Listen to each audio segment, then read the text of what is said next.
आईने हिंदी के एक नए एपिसोड में आपका स्वागत है जहां आपके लिए लेकर आते हैं इंडियन डिफेंस की प्रमुख अपडेट्स को सबसे पहले। और इस वीडियो में हम बात करने वाले हैं बेसिकली जर्मन चांसलर के एक ऐसे ऑफर के बारे में जो कि उन्होंने यूरोफाइटर टाइफून को लेकर दिया है। आप सब जानते हैं कि एमआरएफए को लेकर गतिविधियां जो अप्रत्याशित रूप से बढ़ी हैं, इसके हमें बहुत सारे जो परिणाम है वो दिखने शुरू भी हो गए हैं।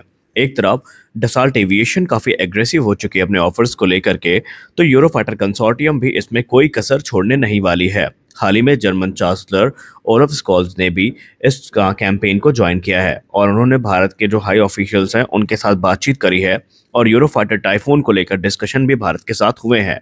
दरअसल हर देश जो कि यूरोफाइटर कंसोर्टियम का हिस्सा है वो एमआरएफए पर अपनी नजरें गड़ाए हुए है। और टाइफून जो कि एमएमआरसीए 1 में माइनर मार्जिन के साथ हारा था, जो कि L2 था यानी सेकेंड लोवेस्ट बिडर था, और राफेल उसमें जो लोवेस्ट बिडर था वो हमें देखने को मिला था।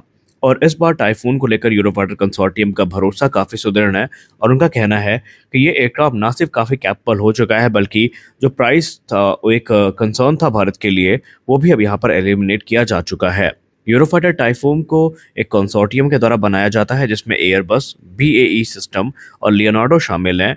और ये कई देशों का मिला जुला प्रोग्राम है। इसमें यूरोपियन नेशंस काफ़ी एक्टिवली इसको ज्वाइन किए हैं, जिसमें जर्मनी, यूके, इटली और स्पेन का नाम सामने है।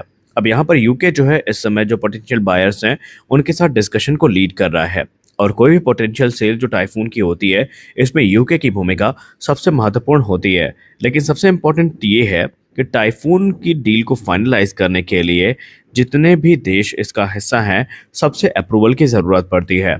अगर कोई भी देश खुश नहीं है तो वो ट्रांजैक्शन को वीटो कर सकता है, जिसका सीधा मतलब ये है कि उनके पास पावर होती है कि वो डील को स्क्रैप करवा सकते हैं या डील को कैंसिल करवा सकते हैं। लेकिन जर्मन चांसलर ने यहाँ पर एक चीज़ स्पष्ट कर दी है कि यूरोफाइटर कंसोर्टियम खुद एमआरएफए को लेकर बहुत ज़्यादा एक्साइटेड है और वो चाहते हैं कि ये एयरक्राफ्ट इंडियन एयरफोर्स का हिस्सा बने। भारतीय वायुसेना का जो प्लान है 114 की संख्या में फाइटर्स को खरीदने का, ताकि जो MiG-21 और पुराने एयरक्राफ्ट्स के जाने के बाद एक गैप क्रिएट हुआ है उसको फिल किया जा सके।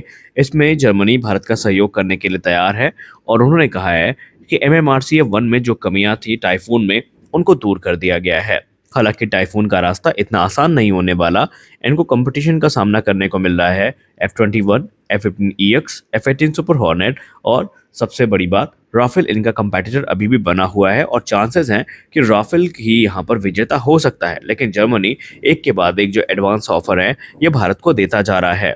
अब क्योंकि टाइफून MMRCA 1 में राफेल को सबसे करीबी तौर पर टक्कर दे रहा था, इसलिए कंसोर्टियम कॉन्फिडेंट है कि एक बार फिर से एमआरएफए टेंडर में जो टाइफून है ये राफेल की कैपेबिलिटी को सर पास करके भारतीय वायुसेना के जो डिसीजन है उसको बदलने में एक महत्वपूर्ण भूमिका निभाने वाला है। उन्होंने कहा कि जो टेक्निकल इवेल्युएशन किए गए थे भारतीय वायुसेना की तरफ से, उसमें टाइफून के पास एक एज था राफेल की तुलना में, और जो सर्टिफिकेशन और टेस्टिंग थी ये ऑलरेडी पूरी हो चुकी थी। अब बहुत सारे जो नए सिस्टम है इनको भी इनकॉर्पोरेट किया गया है, जिसमें advance radar, advance electronic warfare sweet और नए वेपन सिस्टम शामिल है। और इंडियन डिफेंस ऑफिशियल्स के साथ जो अभी तक डिस्कशन चले हैं उसमें टाइफून को लेकर कंसोर्टियम का कहना है कि जो डिस्कशन थे वो सकारात्मक ही थे और टाइफून को एक लोअर प्राइस के साथ ऑफर किया जा रहा है। जी हाँ, यूरोफाइटर कंसोर्टियम का कहना है कि अगर आप इसको कंपेयर करते हैं राफेल से, तो प्राइस वाइज जो टाइफून है ये राफेल से भारत को कम में ऑफर किया जाएगा और भारत की जितनी भी मांगे हैं उनको वो निर्विरोध रूप से पूरा करने के लिए तैयार है। फॉर एग्जाम्पल, भारत जिन कंपोनेंट्स का इंटीग्रेशन चाहेगा या इंडिया स्पेसिफिक इन्हेंसमेंट्स की बात होगी, तो इसके लिए भी यूरोफाइटर कंसोर्टियम पूरी तरीके से तैयार है।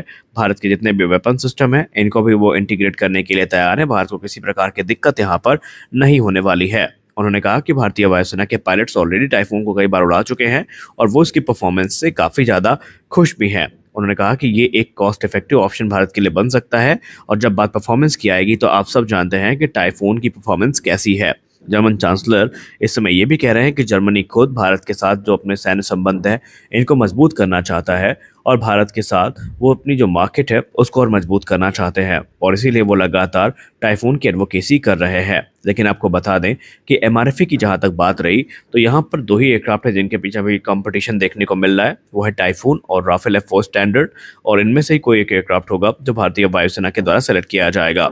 लेकिन भारत ने इसके लिए जो कठिन परीक्षाएं हैं वो रखी हैं जिनको पास करना अनिवार्य है। इसमें सबसे इम्पोर्टेंट चीज़ ये होने वाली है कि जो भी विनर सेलेक्ट किया जाएगा, वो ना सिर्फ इन फाइटर्स को ऑफर करेगा बल्कि ये भारत में ही बनाए जाएँगे और इसके लिए भारत पहले जो जियोपॉलिटिकल कंसिडरेशन है इनको गौर करेगा, टेक्नोलॉजी ट्रांसफर एग्रीमेंट पर बात होगी और लोकल मैन्युफैक्चरिंग जो कमिटमेंट है, इसको लेकर पहले ही चीज़ें स्पष्ट कर दी जाएँगी। ऐसा ना हो कि डील फाइनलाइज़ होने के बाद कोई भी जो सिलेक्टेड पार्टनर है, ये बदल जाए और ऐसा बिल्कुल भी नहीं होगा, इसलिए एमआरएफए टेंडर में इतना समय लग रहा है। हालाँकि टाइफून की बात की जाए तो इसके पहले भी आपको याद होगा यूरोफाइटर कंसोर्टियम ने कहा था कि राफेल की तुलना में ये काफ़ी सस्ते तकरीबन 40% तक कम दाम में ऑफर किए जा सकते हैं और इंडिया स्पेसिफिक एनहांसमेंट से उन्हें कोई भी आपत्ति नहीं है। अब आप लोग ये सोच रहे होंगे कि अचानक टाइफून वर्सेस राफेल की बात शुरू क्यों हुई? उसके पीछे की वजह है। दरअसल आपको बताते चलें कि हाल ही में कुछ ऐसी खबरें सामने आई हैं मिनिस्ट्री ऑफ डिफेंस के सोर्सेज से, जहां पर ये कहा जा रहा है कि भारतीय वायुसेना खुद इसको लेकर भारतीय मिनिस्ट्री ऑफ डिफेंस को काफ़ी पुश कर रही है और ऐसे में जो भारतीय वायुसेना है उन्होंने ये स्पष्ट कर दिया है कि भारतीय वायुसेना में जो घटित स्क्वाड्रन की क्षमता है अभी ये लगातार गंभीर होती जा रही है और सरकार को जो एमआरएफए है इस पर शीघ्र अतिशीघ्र कोई निर्णय लेना पड़ेगा और इसीलिए ऐसा कहा जा रहा है कि बहुत जल्दी जो क्लियरेंस है इस प्रोग्राम को मिलने वाली है। हालांकि ये प्रोग्राम अभी इतना आसान नहीं होगा, पहले जो एक्सेप्टेंस ऑफ नेसेसिटी है ये मिलेगी, उसके बाद रिक्वेस्ट फॉर प्रपोजल इशू किया जाएगा।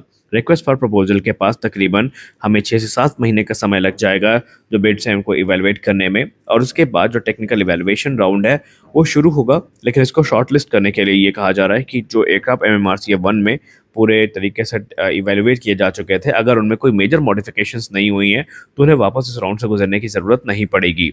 इसके अलावा यहाँ पर जो प्राइस निगोशिएशन का दौर है वो भी शुरू किया जाएगा और तब जाकर जो डील है ये फाइनलाइज होती नजर आएगी। अब रही बात टाइफून वर्सेस राफेल की, तो टाइफून के पक्ष के बारे में तो हमने बात कर लिया, लेकिन राफेल के बारे में भी जानना उतना ही ज़रूरी है। राफेल को लेकर France Rafale F4 standard offer कर रहा है और राफेल F5 स्टैंडर्ड के रास्ते भी भारत के लिए खुले हुए हैं। लेकिन इसमें भारतीय वायुसेना के जो पूर्व वाइस चीफ हैं उन्होंने थोड़ा एक काफ़ी महत्वपूर्ण बिंदु उठाया है जिस पर भारतीय वायुसेना को गौर करना चाहिए।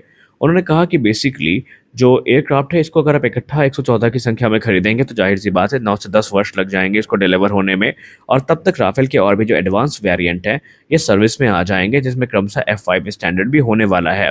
और ऐसे में उनका सलाह दिया गया कि आप इसको अलग अलग टुकड़ों में खरीदें, फेज्ड मैनर में खरीदें। आप ये चीज़ स्पष्ट कर दें कि संख्या 114 ही होगी लेकिन ये फेज्ड मैनर में होगी, यानी कि पहले बैच F4 स्टैंडर्ड का हो जाएगा और अगर जो डिलीवरी है उसके होने तक F5 स्टैंडर्ड आ जाता है तो नेक्स्ट बैच में हमें जो राफेल F5 स्टैंडर्ड है इनका एक्सेस भी मिल सके। तो यहाँ पर अब देखना है मिनिस्ट्री ऑफ डिफेंस का निर्णय क्या होता है। हालांकि कंपटीशन दिन पर दिन गहराता चला जा रहा है। तो आज के इस वीडियो में बस इतना ही। आशा करते हैं ये वीडियो आपको अच्छी लगी होगी। वीडियो अच्छी लगी तो वीडियो को लाइक करिए, नए हैं इस चैनल को सब्सक्राइब करिए। मिलते हैं अगले वीडियो में, तब तक के लिए जय हिंद।